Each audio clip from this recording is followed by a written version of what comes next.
London in the 1660s was a city on the edge of transformation. The medieval capital, with its timbered houses and narrow lanes, had survived for centuries largely unchanged.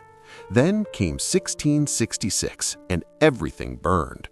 The Great Fire of London, raging for 4 days in September, destroyed over 13,000 houses, 87 churches, and the mighty St. Paul's Cathedral. Yet from those ashes rose a new London, rebuilt in brick and stone under the visionary architect Christopher Wren. This decade witnessed both the end of medieval London and the birth of the classical city we recognize today.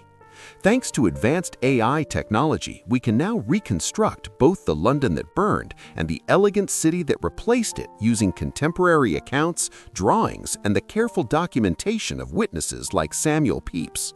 Join us as we walk through the London that vanished in flame and see the new capital rising from its ruins. Before the fire, London was still fundamentally a medieval city. Wooden houses, many with timber frames and plaster infill, crowded together in a maze of narrow lanes and alleys. The streets were so tight that upper stories often jutted out, nearly touching across the narrow gaps. Most buildings were 2 or 3 stories, though some reached 4 or 5, each floor projecting further than the one below. The city within the old Roman walls housed about 80,000 people in conditions that would horrify modern observers. Open sewers ran down the centers of streets. Animals were slaughtered in yards behind houses. Trades that required fire, like baking and metalworking, operated in wooden buildings. It was not a question of whether London would burn, but when. The city had suffered major fires before, but nothing could prepare it for September 1666. Old St. Paul's Cathedral dominated the medieval skyline, a massive Gothic structure that had stood since the 1200s. The cathedral was over 500 feet long, with a spire that once reached 489 feet, making it one of Europe's tallest buildings until lightning destroyed the spire in 1561. By the 1660s, the spire was gone, and the cathedral itself was deteriorating. Scaffolding covered parts of the building where repairs were underway. The interior housed not just religious services, but also the business of the city. St. Paul's Walk, the central nave, was where merchants made deals, lawyers met clients, and servants sought employment. The cathedral precinct was crowded with shops and houses built right against its walls. When the fire came, these wooden buildings would doom the great cathedral. Today's St. Paul's, Christopher Wren's masterpiece, stands on the same site, but the medieval building it replaced was utterly destroyed, its stones cracked by heat so intense that molten lead from the roof poured through the streets. London Bridge was the city's only river crossing and a wonder in itself. Built of stone in the late 1100s and early 1200s, the bridge was lined on both sides with houses and shops, creating a street suspended over the Thames. The buildings, mostly timber-framed, rose 3 and 4 stories, so close together that the bridge resembled a tunnel in places. A chapel stood at the center, and at the southern end, Nonsuch House, an elaborate building brought from the Netherlands, marked the entrance to Southwark. The bridge was perpetually crowded with traffic, both wheeled carts and pedestrians, creating jams that could last hours. The Thames flowed quickly through the 19 narrow arches, making passage by boat dangerous. Remarkably, the bridge survived the Great Fire.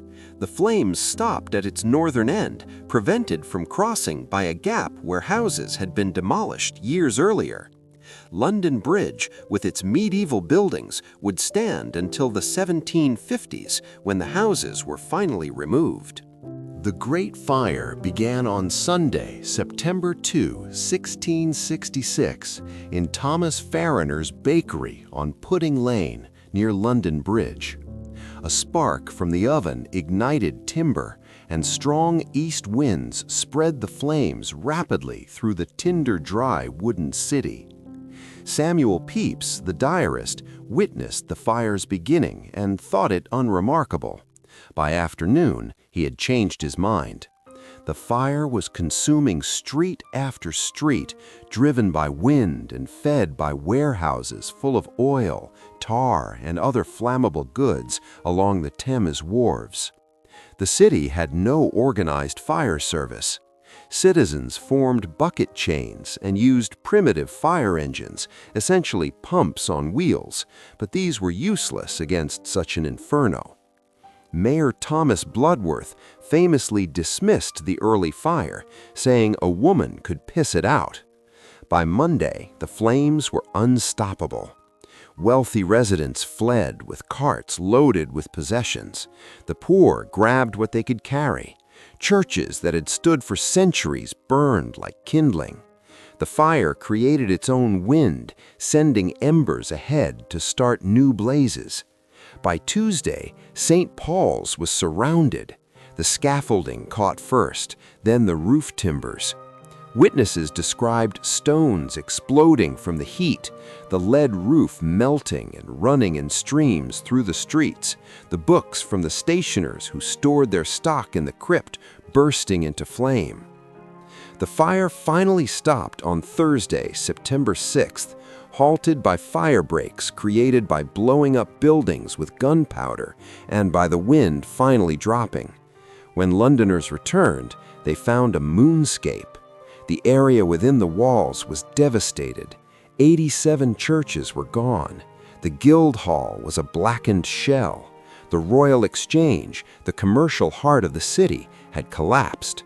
About 13,200 houses were destroyed. Yet remarkably, recorded deaths were fewer than 10, probably because the fire spread slowly enough that people could flee. The medieval city, however, was finished. Everything would have to be rebuilt. Christopher Wren, already a respected architect and scientist, presented Charles II with plans for a completely redesigned city with wide streets and grand squares. The plan was magnificent but impractical. Property rights were too complicated, and merchants needed to rebuild immediately. London would keep its medieval street plan, but the buildings themselves would be transformed. The Rebuilding Act of 1667 mandated that new buildings be constructed of brick or stone, not timber. Streets were widened where possible. Building heights were standardized. Wren's great achievement would be the churches.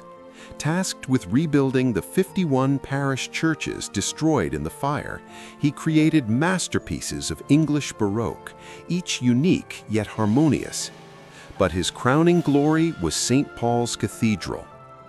Construction of the new St. Paul's began in 1675 and would take 35 years to complete. Wren's design combined classical and Baroque elements, crowned by a massive dome that would dominate London's skyline for centuries. The cathedral we see today, with its Portland stone facade and iconic dome, is Wren's vision realized, though he faced constant interference and budget constraints. Wren lived to see it completed, attending services in his old age in the building that represented his life's greatest work. The decade after the fire saw frantic rebuilding. By 1670, thousands of houses had risen, built to new standards in brick. The city was cleaner, with wider streets and better drainage. Yet it remained crowded and chaotic, its medieval street plan preserved beneath the new buildings. The wealthy began moving west to new developments like Covent Garden, while the old city within the walls became increasingly commercial. The London that emerged from the Great Fire was more elegant, more fire-resistant, and more modern, but it retained the energy and density that made it one of Europe's great cities. This was London in the 1660s, a city that experienced the worst disaster in its history and rebuilt itself stronger. The medieval capital vanished in 4 days of flame, but from those ashes rose the London of Christopher Wren, a city of brick and stone that would endure. History has preserved remarkable accounts and drawings from this pivotal decade, capturing both the city that burned and the elegant capital that replaced it. So, tell us in the comments which city would you like to see brought back to life next. Thanks for watching, and we'll see you in the past.